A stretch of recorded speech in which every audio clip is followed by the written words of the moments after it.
ఉన్న చంద్రబాబు నాయుడు గారి నుంచి టీటీడీ చైర్మన్ పాలక మండలి నుంచి కింద స్థాయి ఎస్పీ వరకు మరి అందరూ బాధ్యత వహించాలి కదా. కానీ ఈరోజు ఎంత దురదృష్టం అంటే ఇది పద్మావతి పార్క్లో 5 మంది చనిపోయిన ఆ ప్లేస్లో జరిగిన ఎఫ్ఐఆర్. దీంట్లో 105 పెట్టాల్సింది వీళ్ళు 194 BNSS పెట్టారు. అలాగే విష్ణు నివాసం దగ్గర ఒకరు చనిపోయారు, దానికి కూడా 105 పెట్టాల్సింది 194 BNSS పెట్టారు. అంటే ఇది ప్రమాదవశాత్తు జరిగింది, ఏదో జారి పడిపోయి తొక్కిసలాట జరిగింది, దీంట్లో ఎవరు కూడా కావాలని చేయలేదు, మాకెవరికి దీంట్లో సంబంధం లేదు అని చేతులు కడుగేసే కార్యక్రమం చేస్తున్నారు. ఎందుకంటే వైకుంఠ ఏకాదశి దర్శనానికి వచ్చే భక్తులకి అన్ని సదుపాయాలు కల్పించాల్సిన బాధ్యత ఈ రాష్ట్ర ప్రభుత్వానికి ఉంది. ఈ రాష్ట్ర ప్రభుత్వం ఆ జిల్లా ఎస్పీకి అలాగే కలెక్టర్కి బాధ్యతనిస్తారు, అలాగే పాలక మండలికి బాధ్యతనిస్తారు. సో వీళ్ళందరూ కోఆర్డినేషన్ చేసుకొని చేయాల్సిన పనిని ఈరోజు వీళ్ళు నిర్లక్ష్యం చేసి 6 మంది ప్రాణాలు బలికొని 34 మంది గాయాల పాలైతే ఎవరికి సంబంధం లేదు, ప్రమాదవశాత్తు జరిగిందని 194 BNSS పెట్టడం ఎంతవరకు సమంజసం? సో ఈరోజు నేను అడుగుతున్నాను, మొన్న విజయవాడలో హైందవ శంకారావం చేశారు, హైందవుల్ని మనం కాపాడుకోవాలి. మరి ఈరోజు ఇంతమంది హైందవ భక్తులు చనిపోతూ గాయాలవుతుంటే ఎక్కడికి వెళ్ళారు ఈ పీఠాధిపతులు? ఇప్పుడు బయటికి రండి, బయటకు వచ్చి తిరుమల పవిత్రతను కాపాడండి, అక్కడ చనిపోయిన వాళ్ళ కుటుంబాలతో మాట్లాడండి, ఆ చనిపోవటానికి కారణమైన ఈ ప్రభుత్వాన్ని పాలక మండలిని నిలదీసి వాళ్ళ మీద క్రిమినల్ కేసులు పెట్టేంత వరకు మరి ధర్నా చేయండి.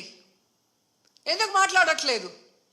అలాగే మీరు మొన్న చూస్తే అసలు లడ్డూలో కల్తీ జరగకపోయినా వీళ్ళు చెప్పిన అబద్ధాన్ని వీళ్ళ కూటమి ప్రభుత్వంలో ఉన్న బీజేపీ మాధవీలత గారు వందే భారత్ ఎక్స్ప్రెస్లో భజన చేసుకుంటూ వచ్చి ఎన్ని రకాలుగా మాట్లాడిందో మనం చూసాం.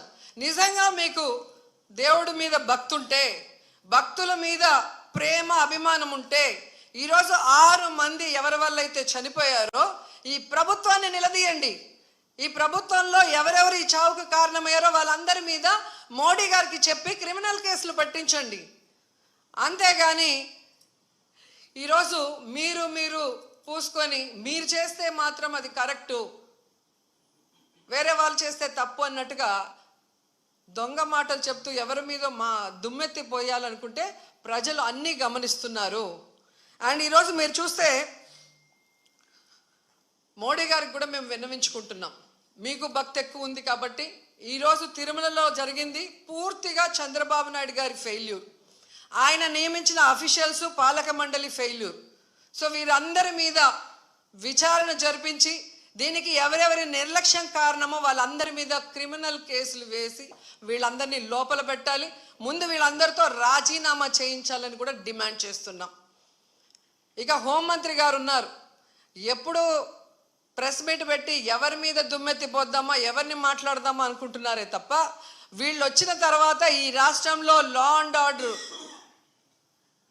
ఎలా దిగజారిపోయింది, మహిళల మీద ఎలా అఘాయిత్యాలు అవుతున్నాయి, ఏ విధంగా మనుషులు చనిపోతున్నారు తోపులాట్లో పోలీసుల నిర్లక్ష్యం వల్ల, వీళ్ళకి కంట్రోల్ లేదనేది స్పష్టంగా అర్థమవుతుంది. సో ఇలాంటి వాళ్ళని హోంమంత్రిగా పెడితే ఇంకెంతమంది ప్రాణాలు తీస్తారో ఒకసారి మీరే ఆలోచించి యాక్షన్ తీసుకుంటే మంచిదని కూడా కోరుకుంటున్నాను. అండ్ మనకొక సనాతన యోధుడు తిరుపతిలో ఆయన డిక్లేర్ చేసుకున్నాడు, నేను సనాతన యోధుణ్ణి, హిందువుల పక్కన నిలబడుతున్నా, హిందువులకు ఏదైనా జరిగితే నేను ఊరుకోను అన్నావు. అదే తిరుపతిలో ఈరోజు 6 మందిని మీ కూటమి ప్రభుత్వం చంపేసింది. దీనికి మీరు ఏం ప్రాయశ్చిత్తం చేస్తారు? చంద్రబాబు నాయుడుతో రాజీనామా చేయిస్తారా? మీరు బాధ్యత తీసుకొని రాజీనామా చేస్తారా? లేదా టీటీడీ చైర్మన్తో రాజీనామా చేయిస్తారా? హోంమంత్రితో రాజీనామా చేయిస్తారా? లేదా అందరూ కలిసి కట్టకట్టుకొని రాజీనామా చేస్తారా? మీ అందరి ఫెయిల్యూరే కదా ఇది. నిజమైన సనాతన యోధుడివైతే ఇప్పుడు రా, వచ్చి మీ ప్రభుత్వంలో ఎవరెవరి నిర్లక్ష్యం వల్ల ఇది జరిగిందో వారందరి మీద క్రిమినల్ కేసులు పెట్టించుకోండి. అంతేగాని ప్రమాదవశాత్తు జరిగిందని 194 BNSS పెట్టేసి చేతులు దులిపేసుకోవాలంటే మాత్రం వదిలే ప్రసక్తే లేదు అని కూడా ఈ సందర్భంగా తెలియజేసుకుంటున్నా. అండ్ చంద్రబాబు నాయుడు ఆయన లెగ్ మహత్యం ఏంటో కానీ ఆయన ఎప్పుడు అధికారంలోకి వస్తే అప్పుడు ఈ రాష్ట్రంలో మనం ఎన్నో చావులు చూడాల్సి వస్తుంది. గతంలో గోదావరి పుష్కరాలు ఈయన పబ్లిసిటీ పిచ్చి వల్ల ఇలాగే గేట్లు తెరిచి జనాలు తోసుకొని ఒకరి మీద ఒకరు పడి 29 మంది చనిపోయారు. మొన్న ముఖ్యమంత్రి అయిన వెంటనే ఈయన నిర్లక్ష్యం వల్ల, ఈయన వైఫల్యం వల్ల దాదాపుగా విజయవాడ వరదల్లో 60 మందికి పైగా చనిపోయారు. మళ్ళీ ఈరోజు చిత్తూరు జిల్లా కుప్పంలో ఉండగానే 6, 7, 8 ఉండి పోలీసులందరినీ తిప్పుకొని ప్రజల్ని గాలికి వదిలేశారు. మానిటరింగ్ లేదు. ఎన్ని లక్షల మంది వస్తున్నారు, వీళ్ళకి ఏం సదుపాయాలు చేశారు, వీళ్ళకి ఎలా టోకన్స్ ఇస్తున్నారు, ఎక్కడ క్యూ లైన్స్ ఇచ్చారు అనేది ముఖ్యమంత్రి పట్టించుకోడు, చైర్మన్ పట్టించుకోడు, ఎస్పీ, కలెక్టరు, అలాగే ఎండోమెంట్ మినిస్టర్ ఎవరు పట్టించుకోరు. బాగా జరిగితేమో మా గొప్పతనం 30 years ఇండస్ట్రీ, 40 years ఇండస్ట్రీ అని గొప్పలు చెప్పుకుంటారు. లేదు అంటే గత ప్రభుత్వ వైఫల్యం లేదా అఫీషియల్స్ వైఫల్యం అని ఎప్పుడు ఎవరో ఒకరి మీద దుమ్మెత్తి తప్పించుకోవాలన్న ప్రయత్నం చేస్తున్నారు. ఇది సీరియస్గా తీసుకోవాల్సిన ఇష్యూ. ఈ చంద్రబాబు నాయుడు గారి వైఫల్యం వల్ల, అసమర్థ వల్లే ఈరోజు ఇంతమంది చనిపోయారు. ఆయన నియమించిన వాళ్ళు ఎవరైతే ఉన్నారో వాళ్ళందరి నిర్లక్ష్యం వల్ల జరిగింది. సో వెంటనే ఈ ఎఫ్ఐఆర్లు మార్చి తప్పు చేసిన వాళ్ళ మీద క్రిమినల్ కేసులు పెట్టాలి. లేకపోతే మేమైతే వైఎస్ఆర్సీపీ తరఫున భక్తులకి అండగా ఉండి ఆ చనిపోయిన కుటుంబాల తరఫున పోరాటం చేస్తాం. వాళ్ళకి కూడా ఎక్స్గ్రేషియా ఒక్కొక్కరికి మరి డబ్బులు 1 కోటి నుంచి 2 కోట్ల దాకా ఇవ్వాల్సిన అవసరం ఉంది. ఎందుకంటే మీ వల్లే వాళ్ళు చనిపోయారు, వాళ్ళ నిర్లక్ష్యం వల్ల కాదు. అలాగే గాయాలైన వాళ్ళకి 25 లక్షల రూపాయలు కూడా ఇవ్వాలని డిమాండ్ చేస్తూ, నిజంగా తిరుపతి అమ్మాయిగా నాకు నిజంగా చాలా బాధేస్తుంది. ఎందుకంటే నాకు తెలిసి ఇంతవరకు తిరుమల చరిత్రలో ఇలా వైకుంఠ ఏకాదశి కోసం దర్శనానికి వచ్చిన వాళ్ళు చనిపోయిన దాఖలాలే లేదు. అలాంటిది ఈరోజు 6 మంది దాకా చనిపోయారు అంటుంటే, ఆ కుటుంబాలు టీవీల్లో చూస్తుంటే వాళ్ళు ఏడుస్తుంటే మనసు ద్రవించిపోతుంది. కానీ ఈ కుటుంబ ప్రభుత్వానికి ఏ ఎమోషన్ లేదు, ఏ బాధ లేదు. ఎలా తప్పించుకుందామా, ఎవరి మీద తోసేద్దామా అన్న ప్రయత్నమే వీళ్ళు చేస్తున్నారు. సో ఖచ్చితంగా మోడీ గారిని డిమాండ్ చేస్తున్నాం, మీరు దీని మీద సీరియస్గా ఎంక్వైరీ చేయించాలి. తప్పు చేసిన వాళ్ళ మీద క్రిమినల్ కేసులు పెట్టి వీళ్ళని లోపల పెట్టాలి. అలాగే హైందవ శంకరావం చేసిన ఈ మఠాధిపతులందరికీ చేతులెత్తి నమస్కరిస్తున్నా, ఇప్పుడు బయటకు రండి. బయటకు వచ్చి ఈ హైందవ ధర్మాన్ని నమ్ముకున్న భక్తుల్ని కాపాడుకోవాల్సిన బాధ్యత మన మీద ఉంది. అలాగే తిరుమల పవిత్రత కాపాడాల్సిన బాధ్యత మన మీద ఉంది. అలాగే భక్తుల చావుకు కారణమైన వాళ్ళని శిక్షించే విధంగా మనం పోరాడాల్సిన అవసరం కూడా ఈరోజు ఉంది. కాబట్టి మీరందరూ బయటికి రావాలి, మాట్లాడాలని కూడా కోరుకుంటున్నాను. ఈరోజు ఎంత దురదృష్టం అంటే, మొన్న game changer film function pre release event చూశాను. ఫొటోస్ చూస్తే మినిస్టర్ ఉన్నారు, కలెక్టర్ ఉన్నారు, ఎస్పీ ఉన్నారు. ఒక సినిమా ఫంక్షన్కి ఇంత ఇంట్రెస్ట్గా, ఇంత చిత్తశుద్ధిగా పనిచేసిన వాళ్ళు ఎందుకు టీటీడీకి సంబంధించిన వైకుంఠ ఏకాదశికి ఇంట్రెస్ట్ లేకుండా పనిచేస్తున్నారు? ఎందుకు భక్తుల సేవలో ఉండకుండా చంద్రబాబు నాయుడు సేవ కోసమే మీ టైం కేటాయిస్తున్నారని నేను అడుగుతున్నాను. దీంట్లో కల్ప్రిట్ ముఖ్యమైన వాడు ఎవరంటే జేఈఓ, ఇన్ఛార్జ్ ఈఓగా ఉన్నారు వెంకయ్య చౌదరి. వెంకన్న దేవుడిని ఆయన చేతికి చంద్రబాబు నాయుడు ఇస్తే, ఈ వెంకయ్య చౌదరి ఈ టీటీడీని ఏం చేస్తున్నాడో అక్కడ మీరు ఒకసారి ఎంక్వైరీ చేస్తే మీకే అర్థమవుతుంది. టీటీడీని ఈరోజు టీడీపీ ఆఫీస్ లాగా తయారు చేసి ఈరోజు భక్తుల సేవ కన్నా టీడీపీ వాళ్ళ సేవలోనే వీళ్ళు తరిస్తున్నారు. ముందు ఆ జేఈఓ వెంకయ్య చౌదరిని అక్కడి నుంచి తీసేస్తేనే ఆ తిరుమల ప్రక్షాళన అవుతుందని కూడా ఈ సందర్భంగా తెలియజేసుకుంటున్నా.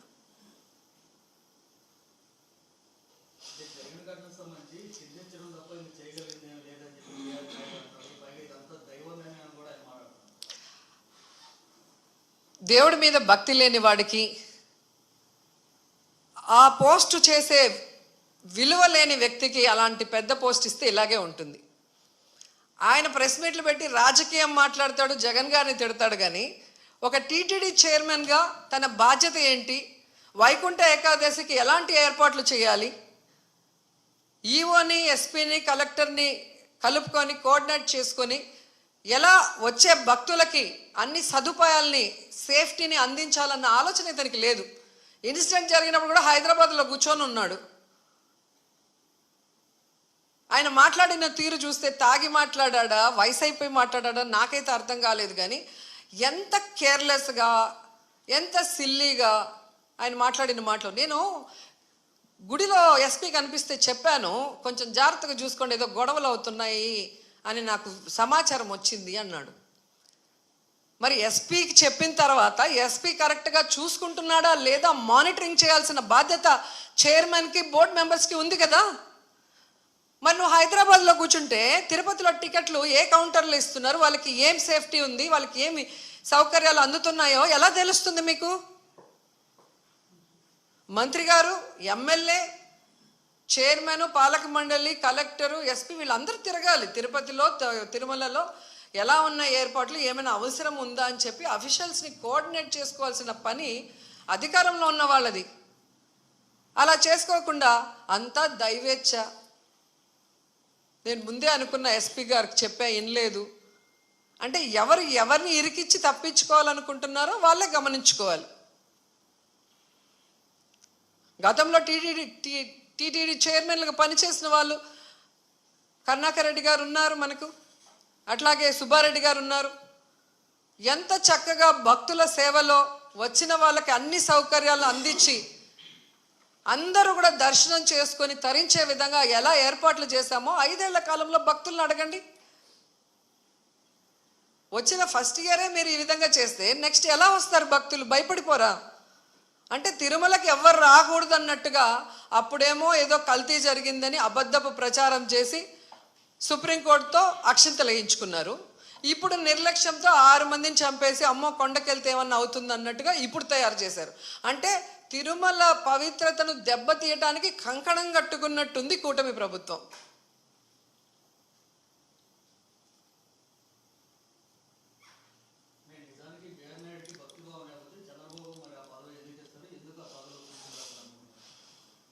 అది చంద్రబాబు నాయుడు గారు చెప్పాల్సిన విషయం.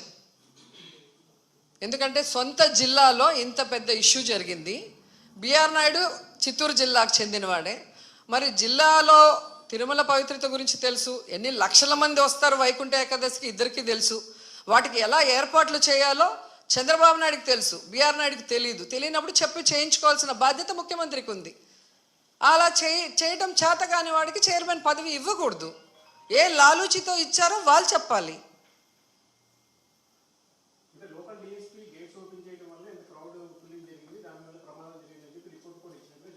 ఎవరిచ్చారు రిపోర్టు? ఏ ఆఫీసర్ ఇచ్చాడు చెప్పండి. మరి డిఎస్పీ ఎవరిని అడిగి తీశాడు? ఆయన ఓన్గా ఆయన తీయడు కదా. మరి ఎవరు ఆయనకి ఇన్ఫర్మేషన్ ఇచ్చాడు తిమ్మని చెప్పి? అది కనుక్కోవాలి కదా ఎవడో ఒకడి మీద. ఇప్పుడు చంద్రబాబు నాయుడు అఫీషియల్స్ అంటాడు, అఫీషియల్స్ ఏమో డిఎస్పీని. అంటే ఎవరిని బలి చేద్దామా అన్నారు, కానీ కానిస్టేబుల్ మీద ఇలా డిఎస్పీతో ఆగినారు. వినేదానికి కూడా నమ్మకంగా ఉండాలి కదా. ఒక అబద్ధం చెప్పినా మీకు బిఆర్ నాయుడు నేను ఎస్పీకి చెప్పాను, నాకు గొడవలు అవుతాయని ఇన్ఫర్మేషన్ ఉంది, జాగ్రత్తగా చూసుకోండి అని నేను చెప్పాను అని ఆయన చెప్తున్నాడు. మరి అది ఎక్కడ ఎవరి ఫెయిల్యూరు? ఎస్పీ ఫెయిల్యూరే కదా. మరి ఎస్పీ మీద ఇవ్వకుండా డిఎస్పీ మీద ఎందుకు ఇచ్చారు? అంటే అబద్ధాలు ఎవరికి నచ్చినట్టు వాళ్ళు ప్రెస్ వాళ్ళు రాగానే తెలియక చెప్పేశారు, దాంట్లో వాళ్ళే ఇరుక్కుపోతున్నారు. ఇది ఎవ్రీ ఇయర్ జరిగేదే కదండి. ఇప్పుడు కోవిడ్ లాగా ఏదో సడన్గా వచ్చింది, అది ఎలా ఉంటుందో తెలీదు, మేము చేయలేకపోయినామంటే అర్థం ఉంది. అలాంటి సమయంలో కూడా జగన్మోహన్ రెడ్డి గారు వయసులో చిన్నవాడైనా